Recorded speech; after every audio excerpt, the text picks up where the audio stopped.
कैसे चेक करेंगे रेरा की जो आप डेट बोल रहे हैं? सो बेसिकली आजकल रेरा ने कंपलसरी किया है स्कैनर लगाना।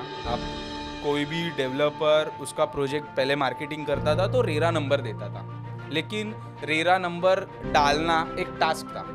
सो रेरा ने क्या किया है, अभी स्कैनर बना दिया है। आपको सिर्फ स्कैनर स्कैन करना है और पूरे लीगलिटी चेक करने, उसके ऊपर कोई केस है या नहीं है, कितनी परमिशन है, कितनी सीसी आई है, क्या उसका टाइमलाइन है, वो सब कुछ रेरा में लिखा हुआ होता है। और फिर वही देखने के बाद उसके पास जाना है। तो इसमें बिल्डर्स की भी इंफॉर्मेशन मिल जाती है आपको सारी? यस, सब इंफॉर्मेशन मिल जाती है, बल्कि आपको उसमें ये भी इंफॉर्मेशन मिल जाती है कि कितना इन्वेंट्री सेल हुआ है या नहीं हुआ। अच्छा।